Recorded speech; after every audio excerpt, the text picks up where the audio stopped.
ጤና ይስጥልኝ ሰላምታችን በያላችሁበት ይድረስ እያልን በዕለቱ የተሰሙ ዋና ዋና ጉዳዮችን ወደ እናንተ ይዘን ቀርበናል። ቻናላችንን ላይክ፣ ሼር እና ሰብስክራይብ ታደርጉ ዘንድ እየጋበዝን የዕለቱን ዜናዎች አበይት ነጥቦቹን በማስቀደም አሁን እንጀምራለን። ደብረጽዮን ስብሰባ ረግጠው ወጡ። ከደብረጽዮን ባለፈ አንድ ሌላኛ ከፍተኛ ባለስልጣን ጀነራሎቹ የጠሩትን ስብሰባ ረግጠው መውጣታቸው ታውቋል። ከስብሰባው በኋላ ህወሓት መግለጫ ያወጣ ሲሆን ብልጽግና ላይ ግልጽ ጦርነት ማወጁን ይፋ አድርጓል። ትሰሙታላችሁ። የወልቃይት ወታደሮች ወደ ምሽግ መግባታቸው ተሰማ። ህወሓት በቅርቡ ጥቃት ሊፈጽም ይችላል በሚል ስጋት ከሰሞኑ የተከዜ ዘብ ወታደሮች በስፋት ሰልጥነው እየተመረቁ ነው። የወልቃይቱ አስተዳዳሪ የተከዜ ዘብ ወደ ምሽጉ ገብቷል ሲሉ ማረጋገጫ ሰጥተዋል። ዝርዝሩን ይዘናል።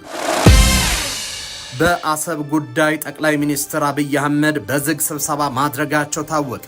ስብሰባው በትናንትናው ዕለት የተደረገ መሆኑም ተነግሯል። የተወደዳችሁ የቻናላችን ቤተሰቦች እነዚህንና ሌሎች መረጃዎችን አጠናቅረናል። አሁን ወደ ዝርዝሩ እናመራለን። በአሰብ ጉዳይ ጠቅላይ ሚኒስትር አብይ አህመድ ዝግ ስብሰባ ማድረጋቸው ታወቀ። ስብሰባው በትናንትናው ዕለት የተደረገ መሆኑ ታውቋል። ቱርክ ፕሬዝዳንት ረሲፕ ጣይብ ኤርዶሃን ባለፈው ቅዳሜ በደቡብ አፍሪካ ጆሃንስበርግ በሚካሄደው የጂ20 መሪዎች ጉባኤ መካከል ከኢትዮጵያ ጠቅላይ ሚኒስትር ዶክተር አብይ አህመድ ጋር መወያየታቸው ተገልጿል። የቱርኩ ፕሬዝዳንት ጽህፈት ቤት እንዳስታወቀው በጆሃንስበርግ ኤክስፖ ማዕከል የተካሄደው ይህ ውይይት ለጋዜጠኞች ዝግ መሆኑም ተጠቁሟል። ይህ ስውር ውይይት ቱርክ በቀይ ባህርና በምስራቅ አፍሪካ ቀጠና እያሳደገችው ካለው ወታደራዊና ጂኦፖለቲካ ተጽዕኖ አንጻር በዓለም አቀፍ ተንታኞች ዘንድ በልዩ ትኩረት ተይዟል። አንዳንዶች ሴራ ብለው የሚገልጹ በፖለቲካ ተንታኞች ዘንድ የቱርክ የቀጠና ተጽዕኖ የማስፋፋት ስትራቴጂ ተብሎ ይጠራል። ቱርክ ከቅርብ ዓመታት ወዲህ በምስራቅ አፍሪካ በተለይም በኢትዮጵያና በሶማሊያ የጸጥታ መዋቅር ውስጥ ቁልፍ ተዋናይ ሆና ብቅ ብላለች። የኤርዶሃን አስተዳደር ለኢትዮጵያ መንግስት በሰሜኑ ጦርነት ወቅት ወሳኝ ነበሩ የተባሉትም ባይራክታር ቱቢቱና ሰው አልባ አውሮፕላኖችን፣ ድሮኖችን መሸጡ ይታወቃል።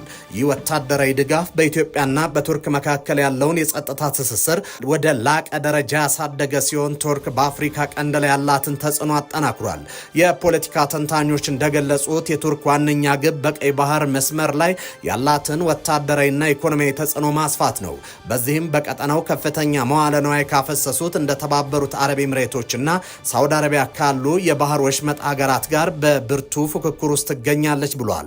ቱርክ ራሷን እንደ አማራጭና ከምዕራባውያን የተለየች አጋር አድርጋ በማቅረብ በቀጠናው ያላትን ሚና ለማስፋፋት እየሰራች ነው ተብሏል። በመሆኑም ከትናንት በስቲያ በፕሬዝዳንት ኤርዶሃንና በጠቅላይ ሚኒስትር አብይ መካከል የተደረገው ዝግ ውይይት ከነዚህ የጸጥታና የስትራቴጂ አጋርነቶች ጋር የተያዘ ሊሆን እንደሚችል ተንታኞች ይገምታሉ። ፕሬዝዳንት ኤርዶሃን ለሁለት ቀናት በቆየው የጂ20 ጉባኤ ላይ ለመገኘት ጆሃንስበርግ የገቡ ሲሆን ከጠቅላይ ሚኒስትር አብይ አህመድ በተጨማሪ ከካናዳው ጠቅላይ ሚኒስትር ማርክ ካርኒ ጋርም ተወያይቷል። እንዲሁም ቱርክ አባል የሆነችበት የሚክታ ሜክሲኮ፣ ኢንዶኔዥያ፣ ደቡብ ኮሪያ እና አውስትራሊያ አባል ሀገራት መሪዎች ጋርም የጎንዮሽ ውይይት አድርጓል። በውይይቶቹ ላይ የቱርክ የውጭ ጉዳይ ሚኒስትር ሃካን ፊዳን እና ሌሎች ከፍተኛ ባለስልጣናትም ተገኝተዋል። ደብረጽዮን ስብሰባ ረግጠው ወጡ። ከደብረጽዮን ባለፈ አንድ ሌላ ከፍተኛ ባለስልጣን ጀነራሎቹ የጠሩትን ስብሰባ ረግጠው መውጣታቸው ታውቋል። ከስብሰባው በኋላ ህወሓት መግለጫ ያወጣ ሲሆን ብልጽግና ላይ ግልጽ ጦርነት ማወጁንም ይፋ አድርጓል። ከሰሞኑ በተደረገ የህወሓት ስብሰባ ዶክተር ደብረጽዮን ገብረ ሚካኤል ከህወሓት ሰዎች ማፈንገጣቸውም ተረጋግጧል። ከሰሞኑ ለቀናት በተደረገ ዝግ ስብሰባም ውይይቱን ረግጠው ወጥተዋል። ደብረጽዮን ውይይቱን አቋርጦ የወጡት በእርሳቸው ምትክ ሌላ ሰው እንዲሾም ምክረ ሀሳብ በመቅረቡ ነው ተብሏል። ይህ በእንዲህ እንዳለ ህወሓት መግለጫ አውጥቷል። የህዝባዊ ወያኔ ሓርነት ትግራይ ማዕከላዊ ኮሚቴ ከህዳር 8 እስከ 13 2018 ዓ.ም ባካሄደው መደበኛ ስብሰባ የመርሃ ግብሮች አፈጻጸም፣ የ14ኛውን ድርጅታዊ ጉባኤ ውሳኔ አፈጻጸም እንዲሁም የህዝባችንን እና የክልላችንን ወቅታዊ ውስጣዊ ሁኔታዎችን መሰረት አድርጎ ጥልቅ ውይይት በማካሄድ የቀጣይ ትግል አቅጣጫን በመቀየስ መደበኛ መደበኛ ስብሰባ አጠናቀቅ ያለው ብሏል። በዚህ መሰረትም የመርሃ ግብሮችን አፈጻጸም በዝርዝር ገምግም ያለው የድርጅታዊ ህወሓት ማዕከላዊ ኮሚቴ እስካሁን የተሰሩ ዋና ዋና ፖለቲካዊ ስራዎችን ተጠናክረው መቀጠል አለባቸው፣ ባንዣበበው አደጋና በህዝባችን ሰፊ ጥያቄ መሰረት ካለፈው በላቀ ፍጥነት መስራትና ትግል ማድረግ አለብን ሲል አቅጣጫ አስቀምጧል። የ14ኛው የህወሓት ድርጅታዊ ጉባኤ ውሳኔዎችን አፈጻጸሞችን መሰረት አድርጎ ባካሄደ ግምገማ ከጉባኤ በኋላ ድርጅቱ ገጥሞት ከነበረው የመፈራረስ አደጋ ወጥቶ በተሻለ አቋምና ድርጅታዊ አንድነት ላይ እንደሚገኝ በመደምደም በብሔራዊ ክህደት ወንጀል የተከሰሰው ቡድን ሆነ ብሎ እንዲበታተን ያደረገ የመከላከል አቅምን በማሰባሰብና ጊዜ አስተዳደሩ እንዲስተካከል ህዝቡ በትብብር ያካሄደውን ትግል ውጤት እንደነበርም ገምግሟል።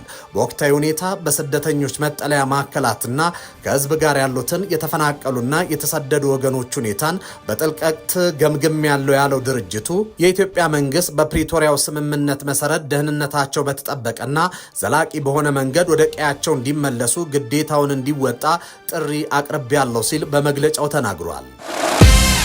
የወልቃይት ወታደሮች ወደ ምሽግ መግባታቸው ተሰማ። ህወሓት በቅርቡ ጥቃት ሊፈጽም ይችላል በሚል ስጋት ከሰሞኑ የተከዜ ዘብ ወታደሮች በስፋት ሰልጥነው እየተመረቁ ነው። የወልቃይቱ አስተዳዳሪ የተከዜ ዘብ ወደ ምሽግ ገብቷል ሲሉ ማረጋገጫ ሰጥተዋል። ወልቃይት ላይ ወታደራዊ ውጥረቱ ከመቼውም ጊዜ በላይ አይሏል። ህወሓት ከሰሞኑ በጠለምት በኩል ተከዜን ተሻግሯል መባሉ ትኩሳቱን ያባባሰ ጉዳይ ነው።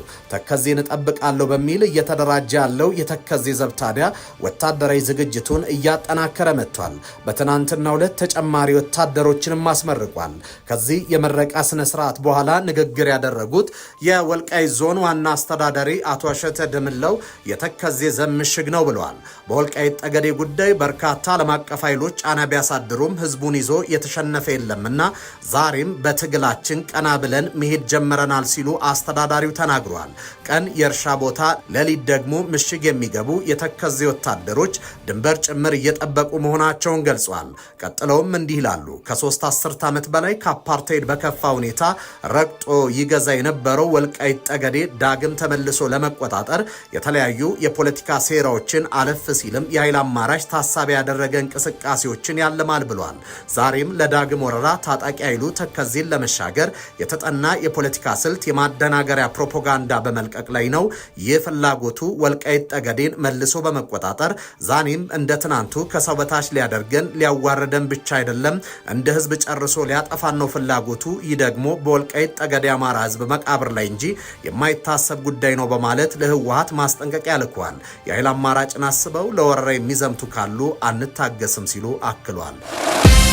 የተወደዳችሁ ተመልካቾቻችን ለሰዓቱ የነበሩን ዜናዎች የነበሩ በያላችሁበት ሰናይ ጊዜ ይሁንላችሁ።